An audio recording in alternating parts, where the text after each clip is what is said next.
Hello student, RRB ALP क्या है, post कौन सी होती है और डेफिनेटली इसकी योग्यता क्या होती है, सैलरी क्या होती है।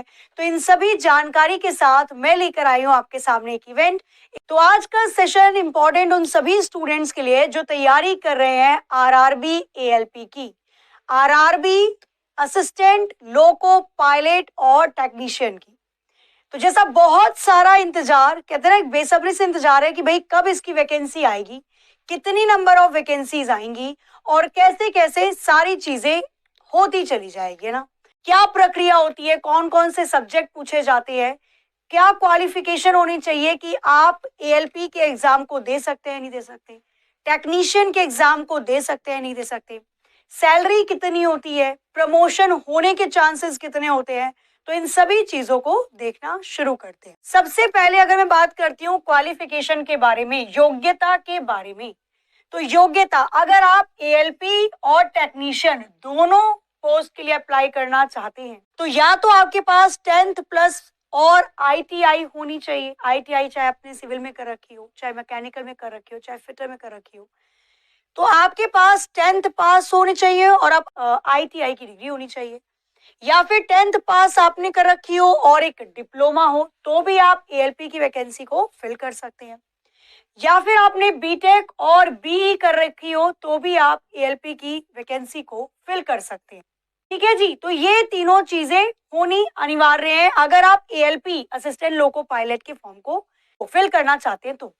और अगर मैं बात करती हूँ, आप सोच रहे हो कि मैम आईटीआई तो नहीं है, डिप्लोमा भी नहीं है, बीटेक बी भी नहीं है, तो आप एएलपी नहीं, केवल टेक्नीशियन की पोस्ट पर फिल कर सकते हो, केवल टेक्नीशियन का एग्जाम दे सकते हो।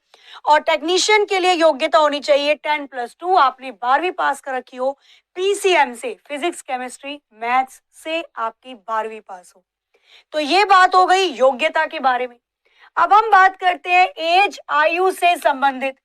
तो कम से कम आपकी एज होनी चाहिए 18 और ज्यादा से ज्यादा 30। ये जनरल कैटेगरी वाले स्टूडेंट्स के लिए। बाकी जो रिलैक्सेशन दिया जाता है, ओबीसी वाले स्टूडेंट को जो 3 साल का एज रिलैक्सेशन मिलता है वो होगा ही, और जो एससी एसटी वाली कैंडिडेट को 5 साल का एज रिलैक्सेशन होता है वो भी मिलेगा।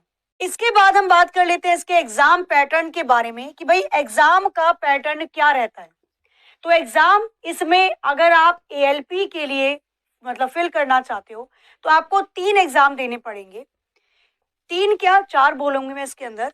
सीबीटी 1 ये क्वालिफाई नेचर का होता है, ये उनको भी देना है जो टेक्नीशियन के लिए फिल कर रहे हैं और उनको भी देना होता है जो एएलपी के लिए फिल कर रहे हैं। सीबीटी सेकंड फाइनल जो मेरिट बनती है वो आपकी सीबीटी सेकंड के अंदर बनती है। सीबीटी सेकंड में पार्ट ए होता है, पार्ट ए एएलपी वालों को भी देना है और टेक्नीशियन वालों को भी देना है। पार्ट जो पहला सीबीटी 1 है क्वालिफाइंग नेचर, ये एएलपी वालों के लिए भी होता है और टेक्नीशियन वालों के लिए भी होता है। लेकिन आगे जैसे पार्ट बी हो गया, ये ट्रेड का पेपर होता है। भाई आपने आईटीआई कौन से ट्रेड से की थी, उसके 75 क्वेश्चन आते हैं, ये केवल एएलपी वाले स्टूडेंट्स को देना होता है। फिर आपका आता है साइको टेस्ट, ये भी केवल और केवल अगर मैं बात करती हूँ तो एएलपी वाले स्टूडेंट्स को ही देना पड़ता है। मतलब मोटे तौर पर अगर देखा जाए तो टेक्नीशियन की अगर हम बात करते हैं, टेक्नीशियन के लिए केवल सीबीटी 1 और सीबीटी सेकंड का पार्ट होता है। साइकोमेट्रिक और पार्ट बी ये एएलपी वाले स्टूडेंट्स के लिए होता है। तो एएलपी वालों को तो सभी देना है, लेकिन जो टेक्नीशियन के लिए अप्लाई करेंगे उनके लिए केवल ये 2 है। ठीक है, तो ये पूरा एग्जाम का पैटर्न होता है। अब हम बात करते हैं सीबीटी 1 के बारे में कि सीबीटी 1 में क्या क्या चीजें पूछी जाती है। जो पहला क्वालिफाई टेस्ट होगा सीबीटी 1 जो आप सभी को देना होगा, इसके अंदर 4 पोर्शन होते हैं। मैथ्स के आते हैं 20 क्वेश्चन, रीजनिंग के 25, साइंस के 20 और जीएस के 10 क्वेश्चन आते हैं। कुल मिलाकर 75 क्वेश्चन पूछे जाएंगे। 60 मिनट का ये पेपर आपका होता है और इसमें नेगेटिव मार्किंग भी होती है 1/3 की। ध्यान रहे नेगेटिव मार्किंग है। ठीक है, जब आप इस पेपर को क्वालिफाई करते हो उसके बाद आपका होता है सीबीटी सेकंड का पार्ट ए का पेपर। ये भी आप सभी को देना है, चाहे एएलपी के लिए आप फॉर्म को फिल कर रहे हैं या टेक्नीशियन के लिए। सेकंड अगर बात करती हूँ सीबीटी सेकंड में, सीबीटी सेकंड पार्ट ए के अंदर मैथ्स आती है 25 नंबर की, रीजनिंग 25, बेसिक साइंस और इंग्लिश के क्वेश्चन मिलाकर 40 क्वेश्चन आते हैं। जीके और करंट अफेयर से आपके 10 क्वेश्चन पूछे जाते हैं। टोटल 100 क्वेश्चन पूछे जाएंगे, 90 मिनट आपको दिया जाएगा, 1.5 घंटा, और इसके अंदर भी नेगेटिव मार्किंग होगी 1/3 की। ठीक है, तो यहां तक पार्ट ए और सीबीटी 1 ये तो आप सभी को देना है। अब हम बात करते हैं जो बच्चे एएलपी के लिए फॉलो कर रहे हैं, एएलपी के लिए एग्जाम को निकाल रहे हैं, उनको पार्ट बी भी देना पड़ेगा। ये केवल और केवल एएलपी वालों के लिए। उनके ट्रेड से रिलेटेड 25 क्वेश्चन पूछे जाएंगे, 60 मिनट का समय दिया जाता है और मिनिमम पासिंग मार्क्स होते हैं 35%। अगर आपके ट्रेड के क्वेश्चन में 35% मार्क्स आए हैं तो आप यहां पर पास माने जाते हो। ठीक है, इसके बाद हम बात करते हैं, एक साइकेट्रिक आपका टेस्ट होता है। ठीक है, तो उसके अंदर भी आपको लास्ट में देना होता है, जब आपका पार्ट ए और पार्ट बी दोनों क्लियर हो जाता है तो आपको साइकोमेट्रिक टेस्ट देना पड़ता है। अब हम बात कर लेते हैं सैलरी के बारे में, जिसका इंतजार रहता है नहीं कि भाई सैलरी क्या होगी।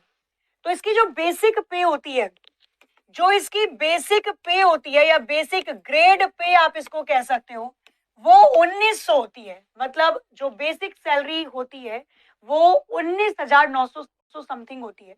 इसके अंदर बहुत सारे अलाउंसेस लगाए जाते हैं, टीए हो गया, ठीक है, काफी अलाउंसेस लगने के बाद लगभग जो इसकी सैलरी आपको मिलती है वो 40 से 45 हजार के बीच में रहती है, सारे अलाउंसेस वगैरह लगाने के बाद। इसके बाद जैसे आप लग गए, ठीक है, आपने एएलपी में ज्वाइन करा, आप लग गए, उसके बाद 2 साल के अंदर, 1.5 से 2 साल के अंदर प्रमोशन होता है और सीनियर एएलपी बन जाते हैं। सीनियर एएलपी का जो ग्रेड पे होता है वो 2400 समथिंग होता है। ये केवल बेसिक ग्रेड पे बता रही हूँ, अलाउंसेस तो इसमें और लगेंगे। ठीक है, सारे अलाउंसेस आपको दिए जाते हैं, ट्रेवल अलाउंसेस होता है आने जाने का, आप 1 किलोमीटर का 3.80 के रुपए से आपको अलाउंस दिया जाता है। तो लगभग एक महीने में आपने अगर 5,000 या 6,000 किलोमीटर चला लिया तो उसके अलाउंसेस आप निकाल सकते हो, मल्टीप्लाई करके 15,000 16,000 एक्स्ट्रा उसके मिल जाते हैं। इसके बाद लगभग 3 से 4 साल के बाद प्रमोशन होकर आप एलपीजी कैटेगरी के अंदर आ जाते हो, लोको पायलट गुड्स के अंदर आ जाते हो। उसके बाद आपको कोचेस वगैरह चलाने के लिए दिए जाते हैं जिसमें लोग बैठते हैं, फिर वो आप ट्रेवल करते मतलब चलाते हो, ड्राइव करते हो। इसकी जो पे है वो 4200 है। मतलब ये मान के चलो लोको पायलट लगने के बाद आप 5 से 6 साल के बाद अच्छी खासी इनकम आपकी हो जाएगी। ठीक है, स्टार्टिंग में भी अच्छी खासी ही है। तो ये पूरी डिटेल है। तो आपका सपना है एएलपी में या टेक्नीशियन में लगने का, क्या इसका पूरा प्रोसेस होता है, क्या इसकी योग्यता होती है, आयु कितनी होनी चाहिए, क्वालिफिकेशन कितनी होनी चाहिए, ये सारी चीजें मैंने आपको आज के सेशन में बता दी। फिर भी इससे रिलेटेड कोई भी जानकारी आपको और चाहिए तो नीचे एक बार ऑफलाइन कमेंट करके जरूर बता दीजिएगा, उसके ऊपर भी एक अलग से सेशन लेकर आया जाएगा। ठीक है, जय हिंद, जय भारत।